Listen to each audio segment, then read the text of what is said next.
उसी वक्त वहाँ पे दादी आ जाती है और ते जो बहुत ज़्यादा रो रही थी, दादी को देखकर वो उनकी ओर दौड़ पड़ती है और गले से लिपट के बहुत ज़्यादा रोती है। कुछ नहीं हुआ मेरी बच्ची, मत रो, मैं हूँ ना तुम्हारे साथ। दादी, दादी। बस मेरा बच्चा, बस, बहुत रो लिया तुमने, अब और नहीं। मैं हूँ ना तुम्हारे साथ, ना रो बच्चा, ना रो, तुम्हें मेरी कसम, अब नहीं रोगी तुम। हाँ दादी, मैं नहीं रोऊंगी, मेरी अच्छी बच्ची। और फिर दादी टे को पानी देती है। हे लो बच्चा पानी। और फिर दादी आयु की तरफ जाती है। आयु, तुम टे को मार क्यों रही थी? आपको नहीं पता माँ जी कि मैं टे को क्यों मार रही थी? हाँ, आपको पता भी कैसे होगा? आपकी आंखों पे जो टे के प्यार की पट्टी जो बन चुकी है, जिसके आगे आपको कुछ दिखता ही नहीं है। आयु, मुझे कुछ बोलने से पहले उसके कारनामे सुन लीजिए। आपको अभी तक नहीं पता था कि रात के 2 बज रहे हैं और आपकी लाडली कहाँ है, कहाँ मुंह मार रही होगी, किस लड़के के साथ होगी और क्या कर रही होगी, आपको कुछ भी नहीं पता होगा। आयु, बस बहुत हो गया तुम्हारा। तुम्हें पता भी है कि तुम किसके बारे में बोल रही हो? हाँ, अच्छे से पता है, उसी के बारे में बोल रही हूँ जिसके माँ बाप उसको बचाते वक्त मर गए, बेचारे। बस आयु, बस, बहुत बोल लिया तुमने और बहुत सुन लिया हमने, और इसके आगे अब एक और शब्द नहीं। और मेरी टे के बारे में अब कुछ बोला तो मुझसे बड़ा बुरा कोई नहीं होगा। और हाँ, टे को मैंने ही कहा था बाहर जाने के लिए। माँ जी, मुझे आपसे तो ये उम्मीद नहीं थी। टे ने कुछ गलत नहीं किया है और ना कभी कर सकती है, इसलिए मैंने उसे बाहर भेजा था।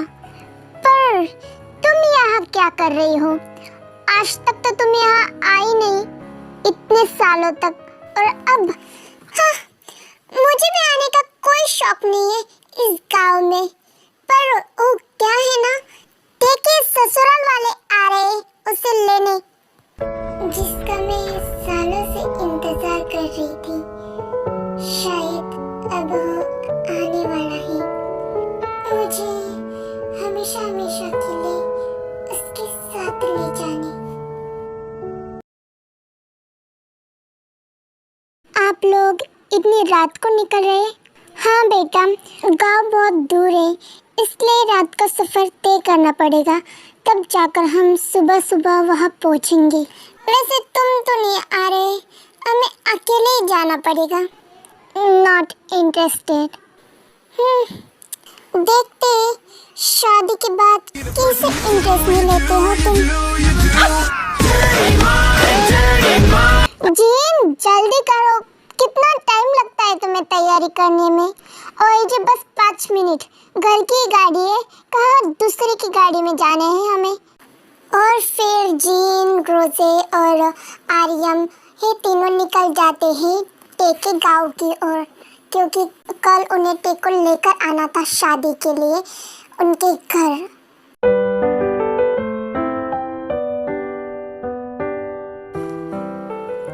बेटा जल्दी जल्दी हाथ चला।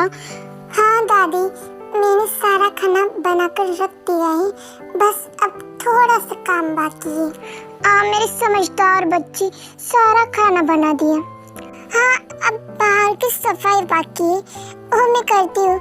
नहीं, तू ना कर, वो सब आयु कर लेगी सफाई वगैरह बाहर की, तू जाके तैयार हो जा। सफाई? और मैं तो फिर गांव के लोग आएंगे सफाई करने। आयु, मुझे बहुत सारे काम है, मैं नहीं कर सकती। जरा बताओगी तुम्हें क्या काम है? हाँ, मुझे तैयार होने जाना है, लड़के वाले टी को देखने आ रहे हैं। आयु, तुम्हें नहीं? रहने दीजिए दादी, मैं करती हूँ ना।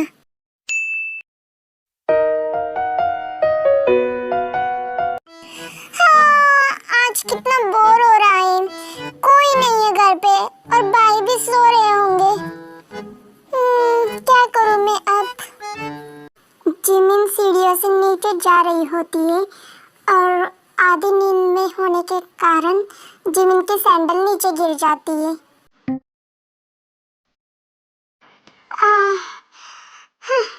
सैंडल भी नीचे गिर गई।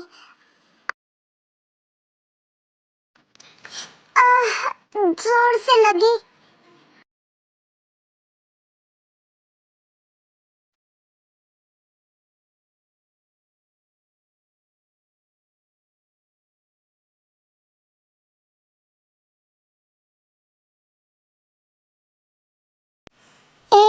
आपकी सैंडल है क्या मिस? हाँ हाँ, थैंक यू, ये मेरी सैंडल है। तुम देख कर नहीं चल सकती क्या बेवकूफ लड़की? तुम्हारी सैंडल मेरे सिर पे पड़ी। ये देखो, तुम्हारी वजह से मेरी चोट लग गई। हाँ, तुम कौन हो और यहाँ क्या कर रहे हो? किससे पूछकर तुम अंदर आए? मैं कौन हूँ और यहाँ क्या कर रहा हूँ, इससे तुमसे मतलब नहीं होना चाहिए miss tubelight. What the fuck, मुझे ट्यूबलाइट बोल रहे तुम? बिल्ली जैसी शक्ल के आदमी। हाँ, बिल्ली जैसी शक्ल के? कैसे तुम्हें मेरी शक्ल बिल्ली जैसी लगती? शक्ल ही नहीं, तुम खुद भी पूरे बिल्ले लग रहे हो। और तुम ट्यूबलाइट, तुम्हारी आंखें हैं या बटन? कहीं देख कर नहीं चल सकती क्या बेवकूफ? हाँ, बेवकूफ किसे बोल रहे हो?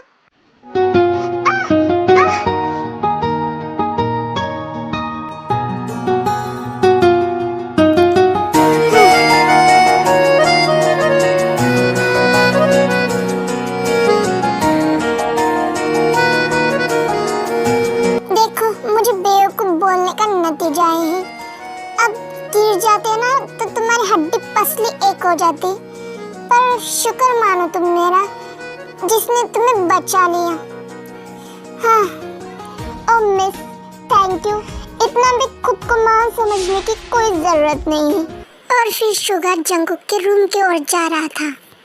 ओए ओए, कहाँ घुसे जा रहे हो तुम? ऊपर कहाँ जा रहे हो? जंगकुक से मिलने आया हूँ। भाई से?